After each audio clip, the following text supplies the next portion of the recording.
திருச்சிற்றம்பலம்.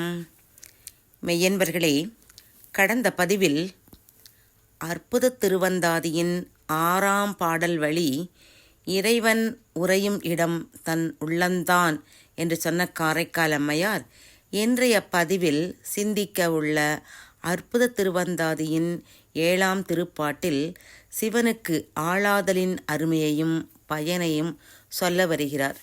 இந்த 7வது திருப்பாட்டை செவிமடுப்போமா? யானே தவமுடையேன் என் நெஞ்சே நன்னெஞ்சம், யானே பிறப்பறுப்பான் எண்ணினேன், யானே அக்கைமா உரிபோர்த்த கண்ணுதலான் வெண்ணீற்ற அம்மானுக்கு ஆளாயினேன் என்று சொல்கிறார். இந்த உலகியலிலே இறைவனிடத்து மனத்தை ஈடுபடுத்துவது எளிதான செயலா? இல்லவே இல்லை. ஏனென்றால் நம்மை பிடித்துள்ள ஆணவ மலத்தின் வலிமை அப்படி. ஒரு சின்ன கேப் கிடைத்தாலும் போதும், அதில் நுழைந்து நம்மை கீழான எண்ணங்களுக்கு ஆளாக்கிவிடும். இந்த உலகத்திலே உள்ள சூழலோ ஐம்புலன்களையும் ஈர்க்கும்படியாகவே இருந்து மேலும் மேலும் உலகப் பொருள் மீதுள்ள பற்றிலேயே நம்மை அழுத்திவிடும். அப்புறம் எங்கே மாணிக்க வாசகப் பெருமான் சொல்வது போல தெய்வம் என்பதோ சித்தம் உண்டாகி, இறைவன் திருவருள் இருந்தால்தான் அவனை வழிபடும் எண்ணமே உண்டாகும். இப்போது நாம் செய்கிற ஒவ்வொரு செயலும் சின்ன வயதிலேயே அவரவர் அம்மாக்களாலே வழக்கப்படுத்தப்பட்டு பழக்கமானதுதான். உதாரணமாக, சிறு வயதிலேயே நினைத்து பாருங்கள். சாதாரண செயல், ஒரு ப்ரஷ் பண்ண வேண்டும் என்றாலும் சரி, குளிக்க வேண்டும் என்றாலும் சரி, சாப்பிட வேண்டும் என்றாலும் சரி, நாம் இப்போது அம்மாவால் நன்கு பழக்கப்படுத்தப்பட்டதனால்தான் இன்று சரியாக இந்த செயல்களை செய்து கொண்டிருக்கிறோம். இப்படி சாதாரண இந்த செயல்களுக்கே பயிற்சி வேண்டுமென்றால் இறைவனை வழிபடவும் அவனை மனதிலே ஒன்று இருந்து வழிபடுவதற்கும் எத்தனை பயிற்சி வேண்டும். அதுவும் ஒரே பிறவியிலே வந்துவிடுமா என்றால் இல்லை என்றுதான் சொல்ல வேண்டும். பல பிறப்புக்கள், எழுக்கடல் மணலை எண்ணிடில் எனதிடர் பிறவி அவதாரம் என அருணகிரிநாதர் சொன்னது போல பல பல பிறவிகளிலே மேற்கொண்ட தவத்தினால்தான் இறைவனை வணங்கும் பழக்கமே வரும். அது என்ன அது தவம் என்பது? காட்டுக்கு போய் மூச்சை அடக்கி பண்ணுவதுதானா என்றால் இல்லை இல்லை. நம்முடைய சிவ ஆகமங்கள் எளிமையாக நமக்கு சொல்லிக் கொடுக்கின்றன. உண்மை சரியை கிரியை யோகம் செய்வதே தவம் என்று. நம்முடைய காரைக்கால் அம்மை பேச்சு வராத பருவத்திலும் சரி, பின் பேச்சு பேச பழகிய பின்னும் சரி, பருவம் வந்த காலத்தும் சரி, சிவநாமம் ஜபித்தல், கோயில் வழிபாடு, அடியார்களுக்கு அன்னமிடுதல், பணிதல், சிவபூஜை செய்வது, மனம் ஒன்று இறைவனை வழிபடுவது என இந்த தவநெறியாம் சிவநெறியிலே நின்றவர்.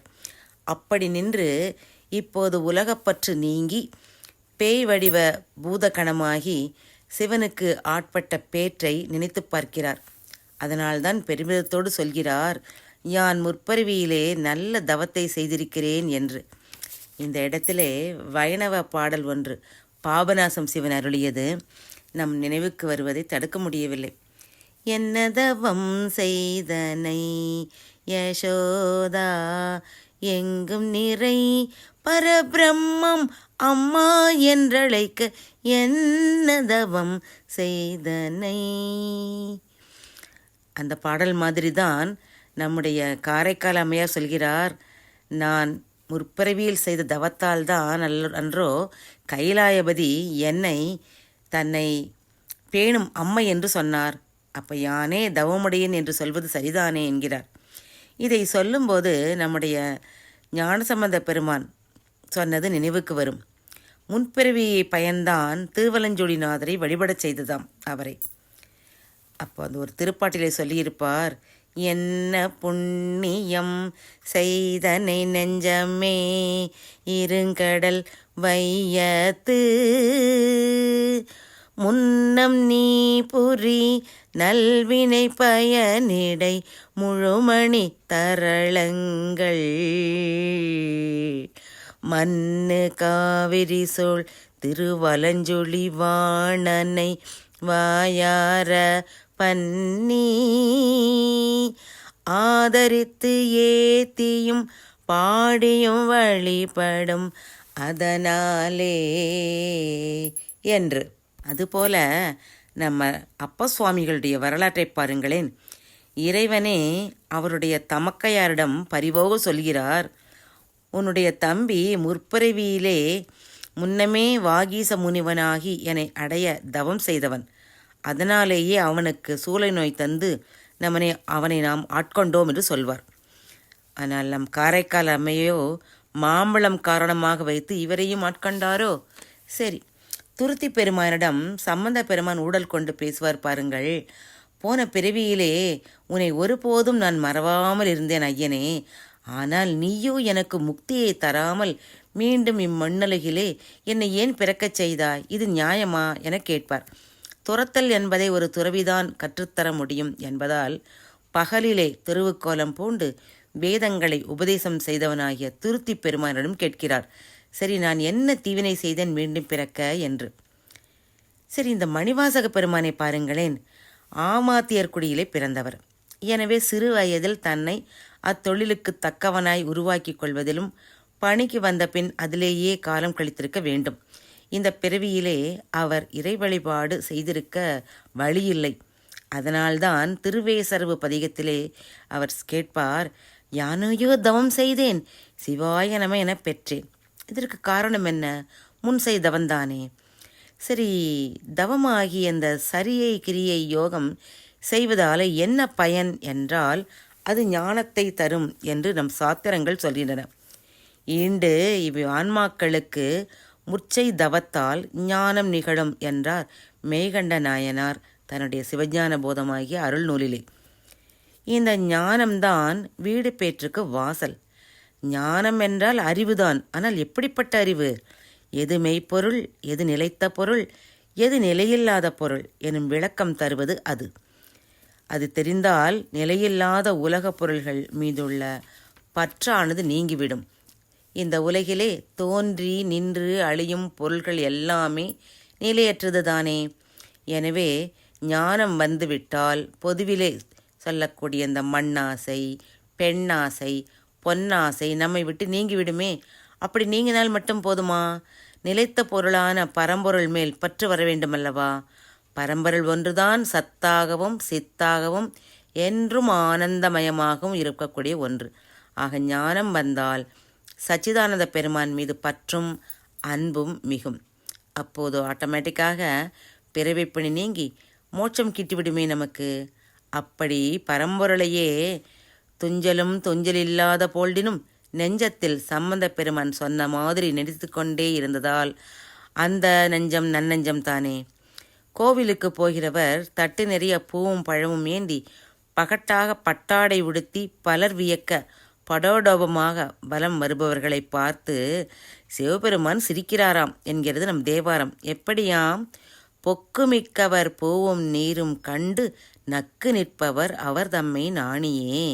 அதே சிவனார் நெக்கு நெக்கு நினைப்பவர் நெஞ்சுளே புக்கு நிற்கும் பொன்னார் சடை புண்ணியன். உள்ளார்ந்த அன்பும் இதயம் கலந்த ஈடுபாடுமே இறைவன் விரும்புவது. இறைவன் விரும்பும் மலர் நம் நெஞ்சமே என்பதை சுவைபட சொல்லும் யாழ்நூல் இயற்றிய இலங்கை விபுலானந்த அடிகளின் அற்புத பாடலை கேளுங்களேன். அழகாக இந்த பாடலிலே கேள்வியும் பதிலுமாக அமைத்திருப்பார்.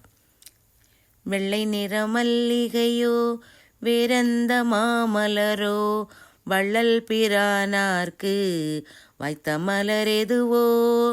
பதில் சொல்கிறாங்க, வெள்ளை நிற பூவுமல்ல வேறெந்த மலருமல்ல, வெள்ளை நிற பூவுமல்ல வேறெந்த மலருமல்ல, உள்ள கமலமடி உத்தமனார் வேண்டுவது, உள்ள கமலம் அடி உத்தமனார் வேண்டுவது. நம் நெஞ்ச தாமரையே இறைவன் உறையும் இடம். அப்போ அந்த இறைவன் உறையும் இடம் நன்னெஞ்சம் தானே. தாய்மான சுவாமிகளும் சொல்வாரே, நெஞ்சகமே கோயில் நினைவே சுகந்தம் அன்பே மஞ்சன நீர் பூசை கொள்ள வாராய் என்று. எனவே இறைவன் இருக்கும் உள்ளத்திலே எந்த துவேஷம் இராது. இறைவனை ஒப்பு நிலையை மனம் அடைந்துவிடும். அதனால் துன்பம் வரும்போது துவழ்தலும் இன்பம் வரும்போது ஆரவாரித்தலும் இல்லாது போய்விடும். காரைக்கால் அம்மையாருக்கு தன் கணவன் தன்னை வேண்டாம் என்று நினைத்து நீங்கிய போது ஒரு க்ஷணம் அச்சம் வந்தாலும் இறைவனையே இளமையிலிருந்து துதித்து வழிபட்ட மனப்பழக்கத்தால் சட்டென்று அவருக்கு இறைவனை ஒப்பு நிகழ்ந்துவிட்டது. நாம இருந்தால் அவரிடம் சண்டைக்கு போயிருப்போம், அல்லது அழுது கெஞ்சுவோம், அழுது மிரட்டுவோம். ஆனால் அம்மையோ மனதை நிலைப்படுத்தி அதை இறைவனுக்கே தந்து அவனுக்கே ஆளாகிவிட்டார். அப்படிப்பட்டவர் நெஞ்சு நன்னெஞ்சு என்று சொல்வதிலே வியப்பில்லையே. அடுத்து சொல்கிறார், யானே பிறப்பறுப்பான் என்னை எண்ணினேன் என்று. உயிர்களினுடைய மேலாயன குறிக்கோள் என்னங்க? பிறப்பே அறுக்க வேண்டும் என்பது தானே. மாணிக்கவாசக பெருமானும் வாழ்த்துவது வானவர்கள் தாம் வாழ்வான் அந்த பாடலில் சொல்வார், பாழ்த்த பிறப்பறுத்திடுவான் யானும் உன்னை பரவுவனே என்பார். அம்மை முதல் பாடலிலேயே இடர்கடைவது எஞ்ஞான்றோ என்றுதானே பாடினார். இப்படி பிறப்பு வேண்டாம் என்று நினைக்கிற நெஞ்சமே நன்னெஞ்சம். இறைவனுக்கு ஆளாகுதலே பிறப்பறுப்பதற்கான ஒரு வழி. தவம் செய்வது அரும்பு என்றால் நன்னெஞ்சம் பெறுவது பூ. பிறப்பறுக்கும் எண்ணம் உண்டாவது காய். அவனடியை பற்றி கொண்டு அவனுக்கு ஆளாவது கனி. கனியை பற்றி கொண்ட அம்மையார் முன்னை நிலைகளையெல்லாம் எண்ணி பார்க்கிறார். இங்கு இறைவனை அம்மான் என விழித்து அவனுக்கு அடையாக கைமா உரி போர்த்த கண்ணுதலான் வெண்ணீற்றான் என்றெல்லாம் போற்றுகிறார். ஆணவத்தை யானையாக ஊமிப்பது வழக்கம். கஜாசுரனை அழித்து அவன் தோலை போர்த்தியது எதை குறிக்கிறது என்றால், தன்னை அடைந்தாரை ஆணவ முனைப்பிலிருந்து விடுபடச் செய்பவன் என்பதை உணர்த்ததான். நெற்றிக்கண் ஞானக்கண் தோற்றவும் அழிக்கவும் வல்லது. திருநீரோ ஈரில்லாதவன் ஈசன் என நமக்கு காட்டுவது.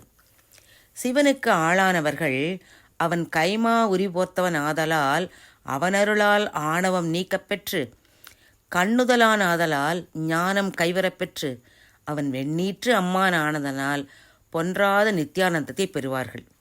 அம்மை பல பிறவியிலும் தவம் செய்து அதன் பயனாக சத்துவகுணம் ஓங்கி நிற்கும் நெஞ்சத்தை பெற்று, அதன் பயனாக பிறப்பை ஒழிக்கும் இச்சை சிறந்து இறைவன் அடிக்கு ஆளானால் பிறப்பற்ற நித்திய சுகம் கிடைக்கும் என்பதுதான் அம்மையினுடைய இந்த பாடல்.